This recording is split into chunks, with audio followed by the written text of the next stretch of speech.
Bonjour à tous, je vais passer à l'analyse de la partie entre Thomas et Saïd.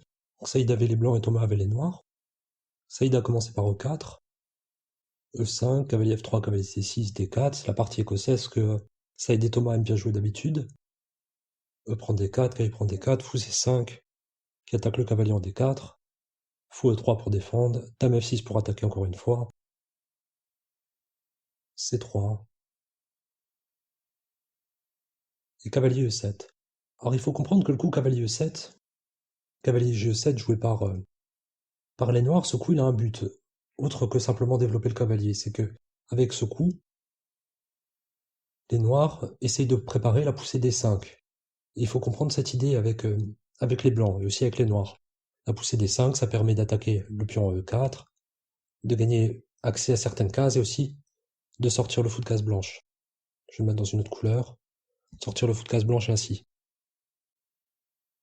Et c'est pour ça qu'avec les blancs, normalement, on laisse pas les noirs jouer D5 tout de suite. On joue fou C4. Fou C4 pour contrôler la case D5. Dans la partie, Saïd a joué fou E2. Fou E2, c'est pas aussi bon parce que, après fou E2, les noirs auraient pu jouer D5 tout de suite. Heureusement, Thomas n'a pas joué D5, il a simplement roqué. Mais il n'y avait pas de raison de ne pas jouer D5. D5, ça aurait été le bon coup. Les blancs ont laissé les noirs jouer D5, les noirs doivent jouer D5. Donc petit roc. Tour D8, c'est pas encore tout à fait nécessaire. Hein. D5, c'était vraiment le coup à jouer dans cette position. Donc dans la partie tour D8, dame D2, là H6. Donc ce qui inquiétait peut-être les noirs, c'était fou G5, c'est-à-dire le si D5, fou G5, mais après fou G5, simplement dame G6, avec une attaque sur le pion E4, il n'y a pas de problème pour les noirs. Donc H6, c'était pas un coup très utile, il fallait encore une fois jouer D5. Bon.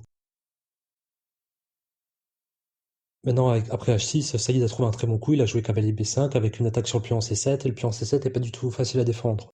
En fait, il n'est pas vraiment défendable, c'est-à-dire qu'après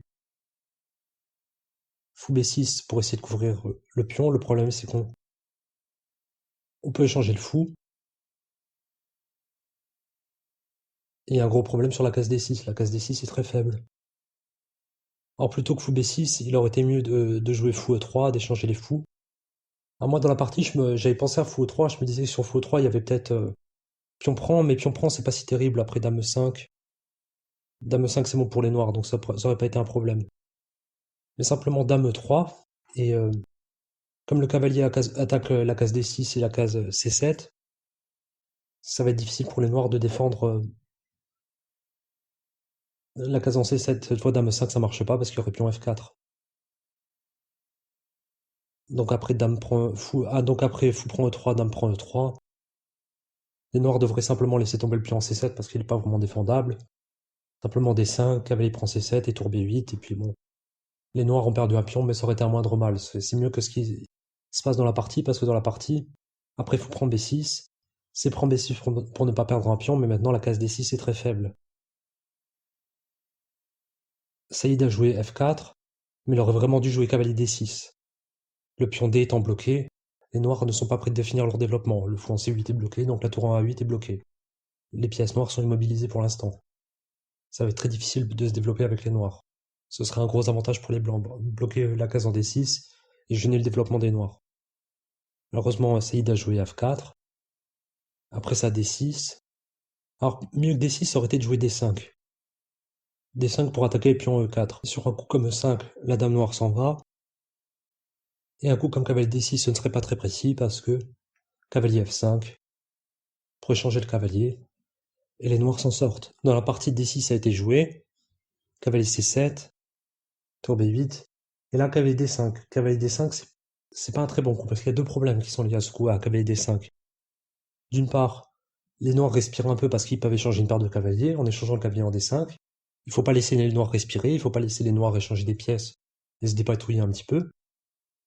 Et de deux, comme le pion E4 va aller en D5 pour reprendre le cavalier, les noirs vont avoir accès à la case F5. C'est ce qu'on va voir plus tard.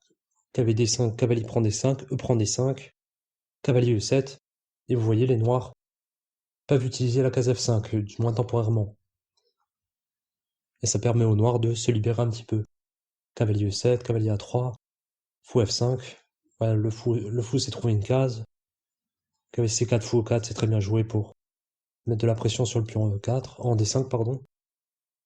Cavalier E3, cavalier F5 c'est bien joué aussi pour essayer d'échanger une paire de cavaliers, il faut échanger des pièces avec les noirs, il faut essayer de respirer.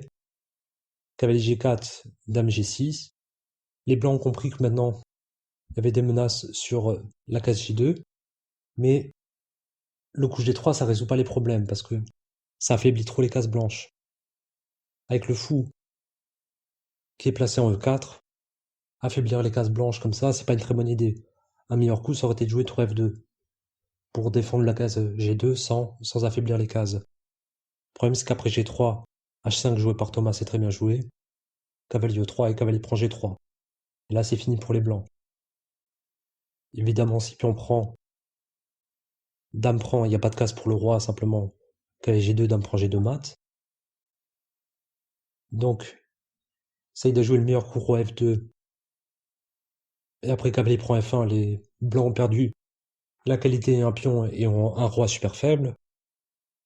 Tour E8, tour G1, dame F6 pour attaquer F4. Et vous voyez, c'est une position qui est très difficile à jouer pour les blancs maintenant. Tour G3. Fou F5 pour ouvrir la colonne de la tour, c'est très bien. Tour E4 pour attaquer deux fois le pion F4. Roi F3, il suffit de doubler les tours, c'est facile. Fou D3. Thomas dans la partie a joué fou G4, il pouvait aussi jouer tour E1, c'est-à-dire tour E1 c'est pour attaquer le cavalier, c'est-à-dire si fou prend F5 et à tour prend F1, c'était une possibilité aussi. Ce qu'il a joué Thomas, c'est pas mauvais, fou G4, roi G2, et tour E2. Gagne la dame, c'est-à-dire fou prend E2, tour prend E2. Et les blancs ont seulement une tour contre la dame, une pièce mineure chacun, et tour contre la dame. Cavalier E3, dame prend F4. Et après roi H3, le coup de grâce aurait été simplement de jouer pion H4 pour attaquer la tour qui défend le cavalier, la tour s'en va, et le cavalier est perdu. Si cavalier G2 pour contre-attaquer la dame, simplement dame F5 échec, et si roi prend pion, il y a dame H5 mat. Dans la partie, Thomas a joué fou F1, cavalier G2, et la partie s'est arrêtée là. Donc, quelques points essentiels dans la partie. Il faut comprendre à l'ouverture que quand les noirs jouent cavalier GE7, l'idée c'est de jouer pion D5. Pion D5 pour libérer les pièces noires. Avec les blancs, en général, on empêche pion D5. Du moins aussi longtemps qu'on peut, on joue fou C4 pour contrôler la case en E5. La case D5, pardon. Et si les blancs n'empêchent pas les noirs de jouer D5, les noirs doivent jouer D5 à tout prix pour libérer leurs pièces. Alors dame D2, au lieu de dame D2, les blancs auraient pu jouer F4. F4 c'est une idée typique pour les blancs. C'est pour contrôler les cases du centre et essayer de poser une question aux noirs quant au placement de leur dame, parce que la dame noire est sortie. Est-ce qu'elle est si bien placée que ça? Est-ce que elle risque pas d'être gênée par l'avancée des pions du centre? Ça c'est une question que auquel les noirs doivent répondre dans la partie écossaise. F4, si par exemple D5, E5 c'est un petit peu gênant pour les noirs. Et après cavalier B5, après cette série de coups, il fallait comprendre avec les blancs que la case en D6 était extrêmement faible, et il fallait sauter dessus sans hésiter avec cavalier D6, et jouer cette position, où les noirs sont très gênés parce qu'ils n'arrivent pas à finir leur développement. Ensuite, un plan, ça aurait été de continuer par F4 par exemple, peut-être E5, essayer de poser des questions à la dame noire qui est pas très très bien placée. Il y a peut-être fou C4 qui va venir attaquer le pion F7. Ça aurait été une position très difficile pour les noirs. Les noirs ont gagné cette partie, mais après cavalier D6, ça n'aurait jamais dû arriver. Et voilà, c'est tout pour cette partie.